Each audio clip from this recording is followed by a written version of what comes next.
Hi all, എല്ലാവർക്കും നമസ്കാരം. ഞാനിന്ന് സംസാരിക്കാൻ പോകുന്നത് ഡിവൈൻ ടൈമിങ്ങിനെ കുറിച്ചിട്ടാണ്. നമ്മൾ ഈ മാനിഫെസ്റ്റേഷനൊക്കെ ചെയ്യുമ്പോഴത്തേക്കും ആൾക്കാർ പറയും ഇന്ന ദിവസം സംഭവിക്കും, അല്ലെങ്കിൽ ഇത്ര നാളുകൊണ്ട് സംഭവിക്കും. ഒരിക്കലും അങ്ങനെ സംഭവിക്കത്തില്ല. കാരണം ഈ മാനിഫെസ്റ്റേഷൻ എന്ന് പറയുന്നത് നമ്മളുടെ പഴയ കാലത്തെ തപസ്സിൻ്റെ പുതിയ വെർഷനാണ്.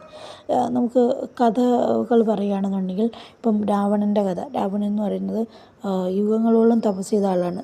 അവസാനം എന്താണ്, രാവണൻ്റെ 10 തലയിലെ 10ാമത്തെ തലയും അറുത്ത് മുറിച്ച് തീയിലിടാൻ വേണ്ടി പോകുന്ന സമയത്താണ് ബ്രഹ്മാവ് പ്രത്യക്ഷപ്പെട്ട് വരം കൊടുക്കുന്നത്.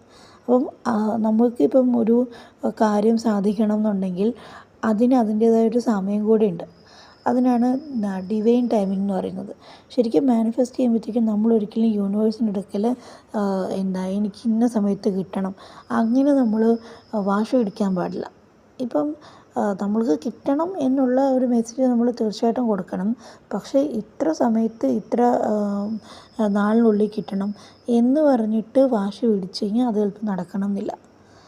നമ്മൾ ആ ഒരു പ്രോസസ്സിനെ ട്രസ്റ്റ് ചെയ്യുക, എന്നിട്ട് നമ്മളുടെ ആ ഒരു ജോലികൾ കറക്റ്റായിട്ട് ചെയ്യുക എന്നുള്ളതാണ് മാനിഫെസ്റ്റേഷൻ കൊണ്ട് പ്രധാനമായിട്ടും ഉദ്ദേശിക്കുന്നത്. അല്ലാതെ നമ്മൾ ജോലികൾ ചെയ്യാണ്ട് വെറുതെ മാനിഫെസ്റ്റ് ചെയ്തിട്ട് നടക്കണം എന്ന് പറഞ്ഞു കഴിഞ്ഞാൽ ഒരിക്കലും നടക്കത്തില്ല.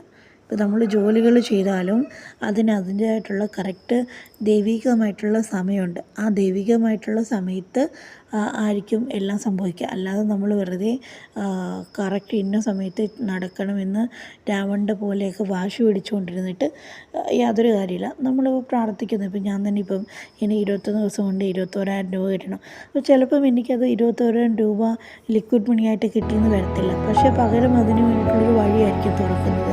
അല്ലെങ്കിൽ എൻ്റെ മെയിനായിട്ടും അവസാനിപ്പിക്കേണ്ട കടങ്ങൾ തീർക്കാനുള്ള അവസരമായിരിക്കും വരുന്നത്.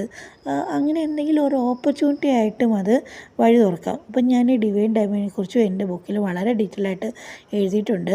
ഇപ്പോൾ മണി സങ്കല്പ എന്ന് പറയുന്ന ബുക്ക് വേണ്ട ആൾക്കാർ താഴത്തെ ഡിസ്ക്രിപ്ഷൻ ബോക്സിൽ ലിങ്ക് കൊടുത്തിട്ടുണ്ട്. അതിൽ കയറിയിട്ട് നിങ്ങൾക്ക് പുസ്തകം വാങ്ങിക്കാവുന്നതാണ്. എന്നിട്ട് അഭിപ്രായങ്ങളും നിർദ്ദേശങ്ങളും അറിയിക്കാം.